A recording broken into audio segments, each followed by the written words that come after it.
A medida que se acerca el Día de nuestra comunidad, seguimos profundizando en la trayectoria de las 3 mujeres que este año reciben el Premio Canarias. Hoy conocemos a María del Rosario Álvarez Martínez, Premio Canarias de Patrimonio Histórico, catedrática de Historia de la Música de la Universidad de La Laguna. Un galardón que premia su labor en favor de la conservación y la divulgación del patrimonio musical de las islas.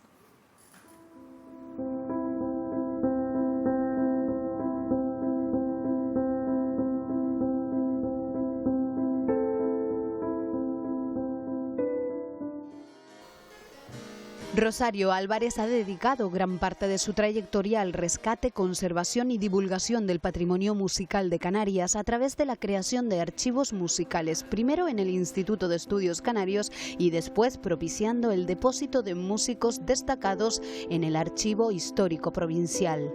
Álvarez asegura que este premio supone un impulso importante a nivel personal. Porque no me lo esperaba, ¿no?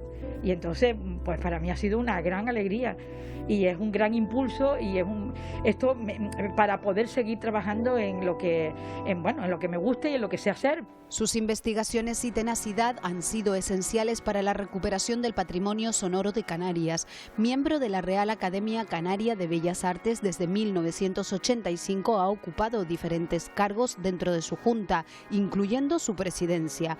La organología e iconografía musical han sido sus líneas de trabajo junto con la restauración de los órganos históricos, con el fin de que la población pueda disfrutar de esa riqueza artística y patrimonial. Mi ámbito es la musicología y lo que ocurre es que a través de los órganos y a través del rescate de partituras he podido hacer una musicología práctica, que no sea solo una musicología de gabinete, de que yo hago mi artículo, lo publico y me sirve para mi currículum, sino que eso lo he llevado a crear ciclos de música, para que la gente pueda escuchar lo que se recupera, y lo mismo con los órganos. Quiero decir que lo que quiero es que el público conozca lo que tiene en su tierra, tanto los compositores como los órganos, los instrumentos, que tenemos instrumentos interesantísimos, y entonces lo que quiero es que disfruten con esa música. Se trata de eso, de que aprendan disfrutando. Álvarez asegura que es un orgullo que este premio reconozca la labor de las mujeres en la investigación. Me parece que ya era hora, porque nos quejábamos siempre de que los premios siempre iban dirigidos a los hombres, y que bueno, pues que en fin, que nosotras también hemos trabajado muchísimo, ¿no? Rosario Álvarez ha sido galardonada con el Premio Nacional de Musicología en 1982 y obtuvo la Medalla de Oro de Canarias en 2005. Ahora, este 2021 es Premio Canarias de Patrimonio Histórico y supone, según ella, un impulso para no desfallecer, por difícil que sea el camino, en sus investigaciones.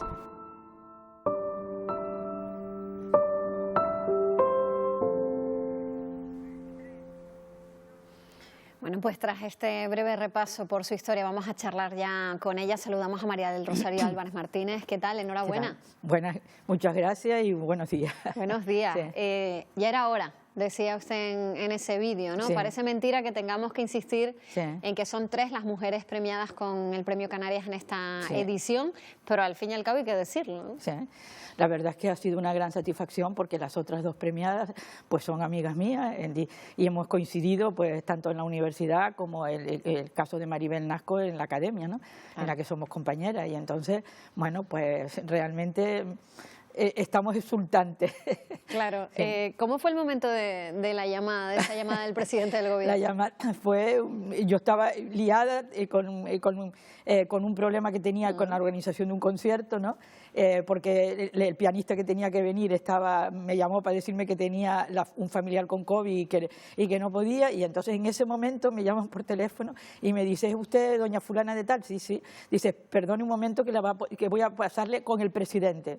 Y claro, como yo hablo con muchos presidentes, pero no de autonomía. ¿De dónde, no? ¿De dónde, no? ¿De qué academia o de qué institución? Dice: no, el presidente de Canarias. Y yo me quedé, claro, sorprendida. Y bueno, pues la verdad que fue muy gratificante y la conversación fue la más de amable y estupenda, ¿no? Y bueno, a partir de ahí es que me puse ya nerviosa de esto, pero bueno. Muy bien, muy bien. Bueno, quizá es una labor que la suya que pasa un tanto desapercibida, que se hace un poco en la sombra y sin embargo tan importante, con esa frase que destacaba de que que la música llegue a todo el mundo, ¿no? Sí.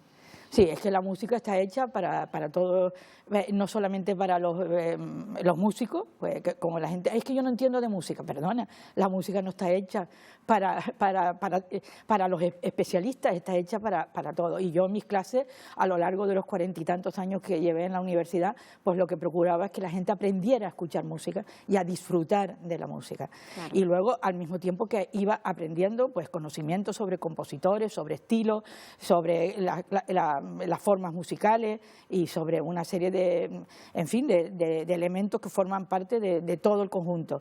Y luego, bueno, los instrumentos, cuando yo llegué al mundo de los órganos de Canarias, pues realmente estaban todos, casi todos, menos los de las catedrales, que tenían organistas y que por lo tanto estaban más cuidados y sonaban, pues todos los demás estaban, bueno, un desastre, ¿no? Esto es una pena. Y entonces, una pena. Entonces, bueno, pues la verdad es que quiero decir, he tenido ayuda. Y yo lo único que he hecho ha sido impulsar todo esto, ser la coordinadora de todo el plan de órganos con los cabildos, porque han sido los cabildos, tanto de Tenerife como de Gran Canaria, y después también algo el de La Palma, los que realmente han puesto la carne en el asador y han puesto los dineros. Bueno, pero la iniciativa había que tomarla y eso lo ha hecho usted, sí, que quizás es lo más difícil, empezar por el principio. Bueno, primero, además, estudiar los instrumentos, saber qué características tiene, de dónde vinieron, en fin, quiénes fueron los constructores, llamar a un organero especializado, que también he tenido problemas, hasta que conseguí un organero alemán ya muy serio, muy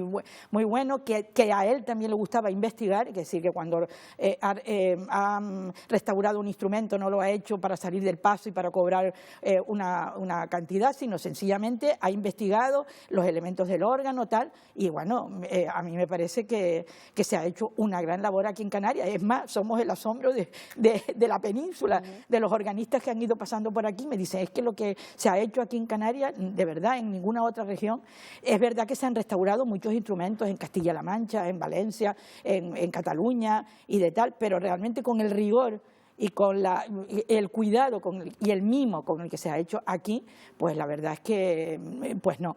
Y los organistas vienen y dicen, pero ¿quién es este organero que ha hecho esta labor, no? Claro. Y bueno, para mí ha sido una gran satisfacción, sí. Bueno, justo le iba a preguntar si goza de buena salud de ese patrimonio que tenemos, pero evidentemente ya nos ha contado la historia de bueno, cómo ha aquí sido, tenemos, ¿no? En Tenerife restaurados 22 instrumentos, en Gran Canaria tenemos 9, este año se empieza a restaurar el 10º, que es el de la Basílica de Teror. Que yo tenía mucho interés porque, bueno, también no está demasiado, ese órgano no está demasiado deteriorado, y entonces es una pena que la Basílica, con todas las fiestas de la Virgen del Pino, no tuviera un órgano en condiciones. Se va a hacer. Y luego en La Palma, 4, de los cuales uno, que ha sido una maravilla, que hace 3 años apareció, una caja chiquitita y una serie de elementos, y hemos descubierto que es un órgano renacentista, es decir, que es que el origen de los órganos y la cronología que tiene es anterior a los órganos que hay en la península, ¿no? Y entonces, que bueno, pues que un feligrés devoto de la Virgen de las Nieves lo regaló y lo mandó desde Cuba, desde La Habana. Entonces, bueno, creo que son curiosidades que tenemos aquí. Y en La Palma también había otro que ya se había restaurado, de principios del siglo XVII, también una maravilla, un órgano portátil de los que se llevaban en las procesiones. Entonces, ese patrimonio organístico ya en la península casi no existe. No existe. Porque han ido... ¿Qué pasa? Que porque le voy a decir, el dinero es el enemigo del patrimonio. Cuando hay dinero, entonces todo el mundo quiere tener el último...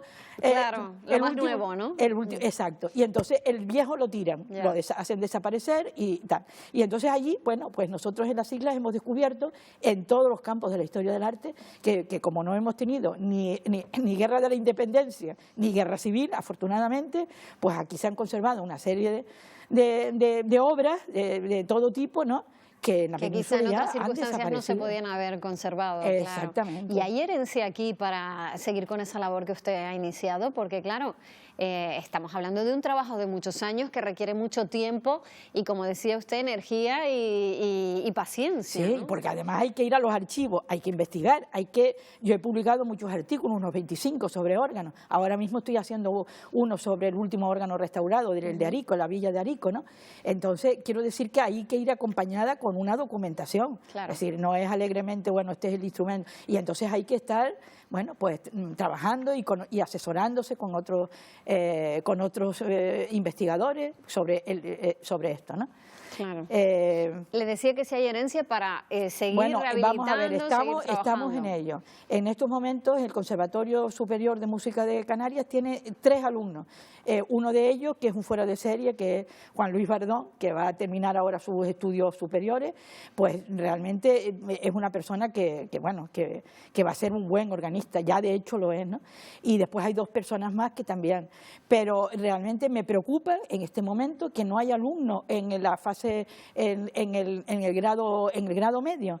Es decir, que la gente no se les haya ocurrido, ¿no?, estudiar este instrumento, que es maravilloso. Lo que pasa es que son 10 años de estudio. Claro. 6. Una carrera dura. Una carrera dura, y hay que tener mucha vocación, ¿no? Claro. Y entonces, bueno, pero yo espero que, en fin, que... Bueno, a ver si escuchándola nace alguna vocación más por ahí que esté dormida. Yo espero que y sí, se despierta, sí, espero ¿no? que sí. Bueno, hablaba antes, en 2019 impulsó la creación de una escuela de formación, precisamente de organeros, pero ahí se quedó un poco parada con todo este tema de la pandemia. Sí, con la pandemia, sí. Sobre todo, más que de organeros, era de organistas, para preparar organistas para litúrgicos, para las parroquias. Es que en Alemania existen 2 carreras distintas: la carrera normal de organista para ser concertista y dar clases en unos conservatorios, y la carrera de organista litúrgico para trabajar en todas las iglesias. Y eso también hay que promoverlo, puesto que los órganos están en las iglesias, ¿no? Claro. Bueno, usted ha promovido conciertos de música sacra en las diócesis del archipiélago, en ambas. Sí. Eso hizo que en 2012 fuera nombrada cooperadora insigne de las diócesis nevarienses. Ha estado al frente de toda la revisión de la documentación musical de las parroquias de las islas, reconocida con la medalla de oro en 2005, el Premio Nacional de Musicología. Este Premio Canarias de Patrimonio Histórico es la culminación de muchos años de trabajo y ese impulso para seguir también cuando a veces decae un poco, ¿no?, el ánimo, y a veces no se siente uno tan respaldado. No, sí, efectivamente, ¿no? Para mí ha sido una gran satisfacción, y efectivamente es que ahora, bueno, es que realmente estoy dispuesta a seguir trabajando lo que hasta ahora, porque es lo que me gusta, con lo que disfruto, y creo que es necesario, porque no solamente ha sido el tema de los órganos, sino también toda la gente, los compositores, los discos que hicimos. Es decir, ha sido un proyecto magno, aunque los órganos era una cosa que no iba acorde con el otro proyecto, eran proyectos diferentes, pero que también lo que me interesaba era sacar a la luz lo que ha sido la riqueza del patrimonio musical, y también el de los autores, los músicos, porque había mucha música del pasado que no se conocía y que la gente lo despreciaba. No, perdón, es que en Canarias hemos tenido nuestra historia de la música, y una historia de la música importante, diferente a la de la península, pero también importante. Pero nuestra, importante, destacada. Pues María del Rosario Álvarez, Premio Canarias de Patrimonio Histórico, la voy a designar así, porque además es lo que es ahora mismo, y bien merecido ese premio. Muchísimas gracias por estar con nosotros aquí, enhorabuena y a disfrutarlo. Gracias, muchas gracias a ustedes.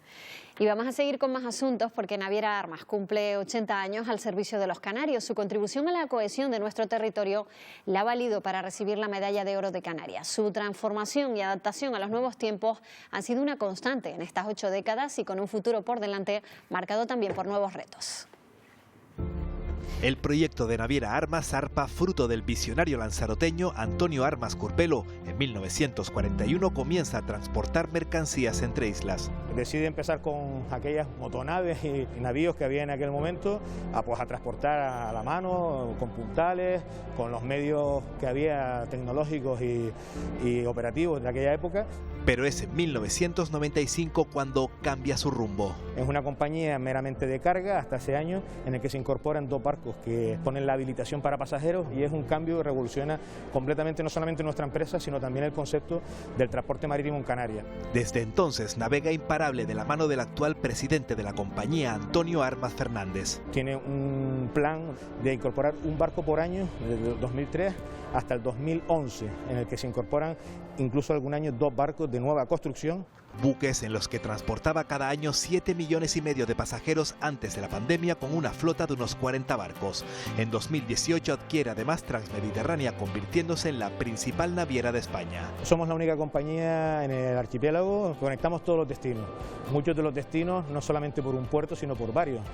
Esa contribución a la cohesión de las islas durante los últimos 80 años le ha valido para recibir la Medalla de Oro de Canarias. Y este reconocimiento a nosotros nos honra, ¿no? Y nos da impulso en una situación además donde estamos todos abatidos con la situación de pandemia, la crisis económica. Una pandemia que esperan zozobre cuanto antes para poner a sus volcanes proa hacia futuros retos. A finales de abril de 1963, tras grabar su primer disco de estudio, tres jóvenes de Liverpool llamados George, Paul y Ringo decidieron pasar unos días de vacaciones en Tenerife. Fueron sus últimos días de descanso como personas anónimas, porque meses después los Beatles arrasarían con su música en todo el planeta. Sin John Lennon, el grupo pasó 10 días en el norte de la isla, donde aún se les recuerda. En la primavera de 1963, este Austin Hill Spray se convirtió en auténtica historia del rock. Durante algunos días fue el vehículo en el que se movieron tres jóvenes de Liverpool por Tenerife: Paul, George y Ringo. Antes de llenar teatros y de ser perseguidos por histéricos adolescentes, los Beatles disfrutaron de unas vacaciones en el norte de la isla. Sus vivencias y anécdotas las recoge en su libro Los Beatles en Tenerife el historiador Nicolás González Lemus, quien aún lucha para que esta historia no quede en el olvido. Los Beatles acababan de grabar en Inglaterra el disco Please Please Me. Antes habían triunfado, bueno, relativamente con un disco que se llamaba Love Me Do, a finales del 62. Estuvieron aquí finales de abril y principios de mayo del 63, de 1963. Y obedece sobre todo a una invitación de una, según dice y reza en el libro, de una amiga común, que es Astrid, que es alemana. Se establecieron en la montañeta, en Los Rabejos exactamente, en una casa del padre de Klaus Bormann, que era un fotógrafo alemán. Aquí estuvieron Paul McCartney, George Harrison y Ringo Starr. No estuvo John Lennon. Y la fotografía más famosa, la que mucha gente conoce, es aquella que tiene los pies cruzados aquí, con las camisas.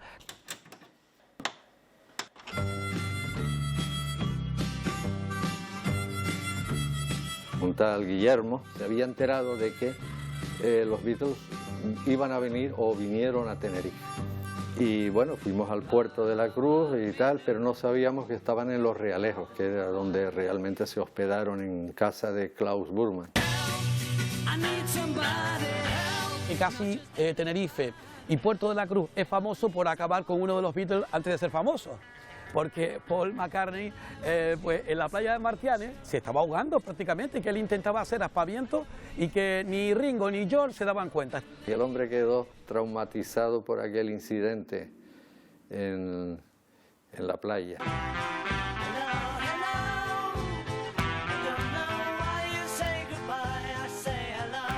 La más famosa es la de que no lo dejaron actuar justamente aquí detrás, en el Lido. Pretendieron subirse al escenario para tocar y no los dejaron.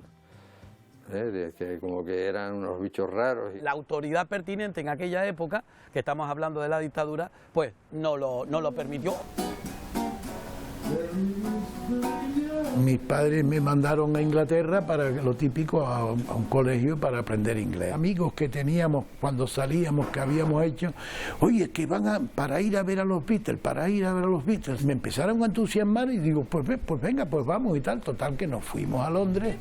Cuando empiezan a tocar los Beatles, aquello ya era para una persona decir, bueno, pero estoy en otro mundo, esto es otro mundo. O sea, ya digo, las chicas se caían.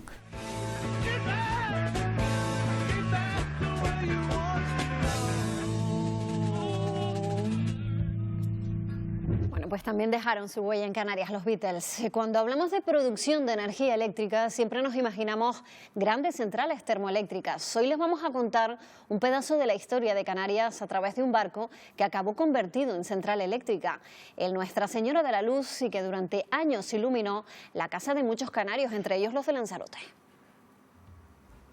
Esta fragata especializada en la lucha antisubmarina de la Segunda Guerra Mundial y reconvertida en central eléctrica, primero llegó en 1962 al puerto de Santa Cruz de Tenerife, donde permaneció 11 años en la Dársena Sur, suministrando energía a muchos tinerfeños. Pero, ¿cómo era la vida años antes en Lanzarote? Aquello de dar luz de las 7 de la tarde a las 12 de la noche, pues fue allá por los años 40 y pico, 50, poco a poco, pero ya se llegó a un cierto nivel en que se exigía, por ejemplo, tener la energía eléctrica las 24 horas. En 1964 se construye la central hidroeléctrica de Punta Grande, que también permitía potabilizar agua. Pero el progreso económico de la isla provocó que las centrales que había en aquel momento funcionando no daban abasto, como se diría, ¿no? Y hubo que traer ese barco que estuvo desde 1963 a 1981. Pero era un barco, si se le puede llamar barco, con características especiales. Es un barco que no tiene hélice ya, o sea, es solamente un constructo eléctrico, o sea, no tiene capacidad como barco para gobernarse y demás. El barco no estaba completo, le faltaba una parte de atrás, se veía por la forma que estaba cortado, diríamos. Y es que un torpedo alemán lo había alcanzado durante la contienda mundial y fue remodelado en 1949 en Amberes. Una vez atracado en Arrecife, en Puerto Naos, se le añade un transformador mayor que es el que se fundó sobre el muelle y se conectó al barco, y entonces pudo tener potencia y cogía precisamente toda la línea centro. Tal fue su importancia para la isla que herreros como Pablo Antonio, que tiene un museo naval, hizo una sobre el barco de la Luz. Llevo ya 44 años y claro, toda la vida con los barcos y la fábrica, pues más o menos estando con los barcos, pues mira, me relajo haciendo maquetas. Pero se le pasó un detalle por alto. Hice el barco muy bien con su hélice y al final me dijeron que el barco no tenía hélice, que el barco era de la guerra y hubo una explosión y lo dieron por inútil al barco, no sé cómo se dice, y lo cortaron. Tras la mejora de la central eléctrica de Punta Grande, el barco dejó de suministrar energía a la isla. Por eso las últimas imágenes que se puede ver fotográficas del barco, se ve como tantos cables que pasan del transformador al barco, del barco al transformador. O sea, porque solamente se había convertido en el generador de que funcione todo. Ahí, en 1981, terminó su luminosa contribución a la isla. 6 años más tarde, Antonio Lorenzo dibujaba esta viñeta sobre el barco de la Luz. Y yo lo titulo Bendita tú eras. Como siempre se dice de la Virgen, bendita tú eres, esta es bendita tú eras, porque ya no tenía que estar ejercitando esa función de suministro de luz. Y un buen día, el viejo y cansado Nuestra Señora de la Luz, como mismo llegó a Tenerife y Lanzarote, se marchó. Pausado, sin ruido, con mucha discreción, y probablemente así llegó a Cádiz, para ser internado en el Arsenal Naval de La Carraca, donde al parecer permaneció en su último tramo de vida. Oscuro final para tan luminosa existencia.